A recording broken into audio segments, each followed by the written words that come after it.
Dewono. Dewosa. Biko obibum sangole otu msiwe bia wefu mmekolita dị na unu mana tupu m na-ekwu okwu achọrọ m ka unu kọwagadi onwe unu kọwa anyị unu bụ ka m bidogodi kedu onye bụ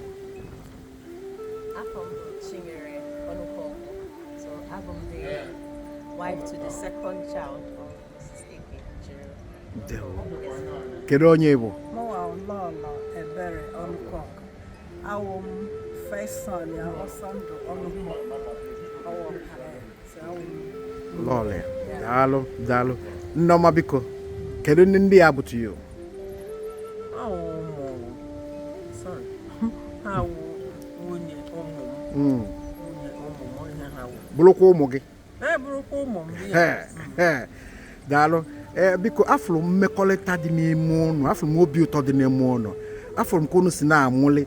Biko kedu ihe nwere ike ịgwa ụmụ ụwa maka otu isi wee menwe wee nwudo mmadụ na-abụ a inwe ike ịkọdineti fa na-abụ fa na-eme ka nwanne anọkọta m chọrọ ịjụ gị ma ọ bụ ha bụ nwanne mana bịa fizie mba na isi na ụmụ gị na nwunye ụmụ gị ka ha bụ achọrọ m kedu ka isi wee menwe ụdị ife a biko they can you know why just tolerance because go do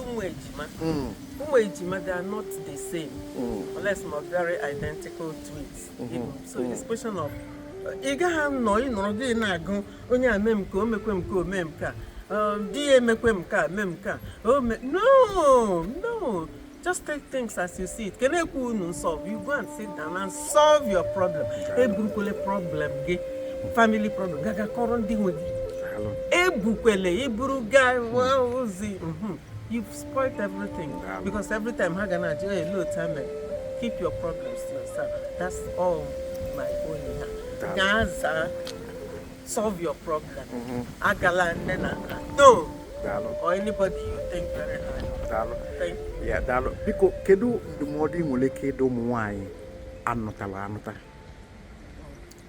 okay aga m asụ Igbo obere sụọ nke ọ bụ na ị asụ okay so ụmụ nwanyị alụtara ọfụ ga-asị first is patience because you're coming into a new family that you know nothing about so you have to learn and accommodate each other IGBOAMAKA, my mother-in-law, she's very accommodating and she's very forgiving.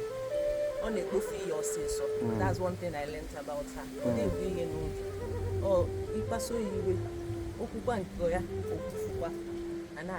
So that's one thing I learned from her. Which really helps in a family, especially for a new wife, because I can now she's trying to understand that, she's trying to understand me. So due to that quality of hers, it helped me adapt more and to cleave to her as a mother. So for new wives, patience and be willing to learn. Be willing to learn and accept correction as well. So that's what I have to say. My sister, at the head. The kind of church I need to go for church. I believe in Christ mission. Okay. So we have to learn. We are learning a lot from the church. That's why I know on Sundays I know one big family. Then I need to be a local, you know. So I had to go. The unit had to go. So I so much. And like my sister-in-law. All the on and so on my money and here. Phone say I'm coming to your house. Yes, I'm mad. Say why I'm get jack mad. Oh man, Hana, I'll me one minute so. Now I'm having money and he had one working I gave more away and my chief for that. Buy better here. I say an Omaka. I want Omaka. I got to die for why you get your due time. I'm happy I become one get your happy so. Oh, tie share, man. And so here's some baby roboto home. On a Zutara Moga Hana, he had them. Mo, my Sunday, we are church. Okay, be a obi chi na-agbaghịkwa na alụtala onye ka shift ebe ahụ ọ na-asọ hụ ha ọ wụrụ shi dị mma ugbo ọ zụta o butere m ọ ga-ahụ ịchafụ anything ọ ga-azụ m si azụ wala ozu ole so ọhụ ihe dị mma ọ chara akwa o mee ka ahụ nnọọ ọ na-eyọta obu gị ọ na-ewetara ọ na-eleta anyị ọfụma bịagodo n'ụlọ Igbo ọ ga-asị were ị chọrọ ka were can I cook for you?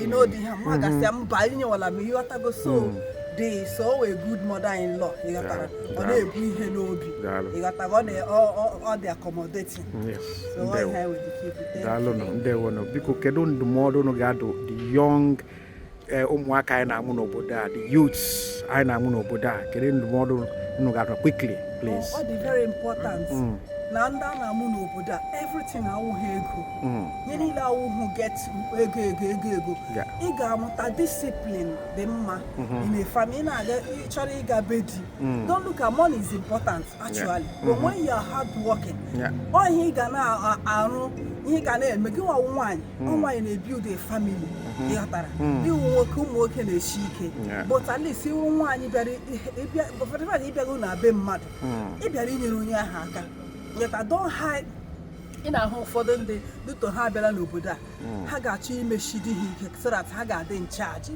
onweghị isi all those things you have to mana o nwere imeji na-eprotect asọ onye Igbo ma amụgoduru gị ihe ma amụrụ gị na-echeta na o nwere ndị ga-efolo gị ịghọtara so you learn how to be a good wife ọ dịghị easy but a na-emekwa ya eme daalụ biko quickly kedu ihe ọzọ ị nwere ike ịgwa dịka ihe o kwuru ka ihe ga-etinye na ya You learn on the job.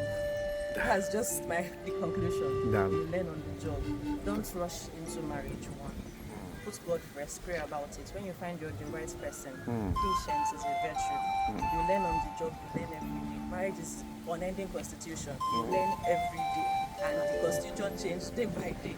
So just take your time and pray before you enter into marriage. Dalo. Biko Noma, kedu ndụmọdụ ya do our youths just na nkenke? Again, like you need to depend on the church, depending on the church. You know, church will sort of guide you. You know where to stop or make him free. Some parents, if you're not like, they just have haywire. Some of them ain't they gonna cut on the onya moronye duka. Okay, say for instance, where I know someone. Ndị na-ahụ na main road ụmụ onye ga-ahụsị onye ọjọọ bịa yet the mother agaghị ekwugiri okwu ibi o nwere ike okwuo the child kparịa ya the child kparịa say mind your business and o were ijize m na sị well what can I do ọ hapụ onye ahụ daalụ ikwulu okwu na ndị chọọchị ihe niile ndị na chọọchị ndị na-anakwa na-agakwa na chọọchị ndị na-aga na chọọchị maybe ha nwere otu ha si deal with ya but hem na-ekwu he put God in the front. People to things that them. You listen to the word, but advice in the especially why your parents let them off your marriage. Hello team, no, solve your problem yourself. Always then you can go to a reliable member of the family. I'm so but most of them like because they'll just be asking you. You can have Monday marriage, you can have and they could but I say, just keep your problems to yourself. Let them stay clear. Hanyefe organic and parents because when I Ndewo dalo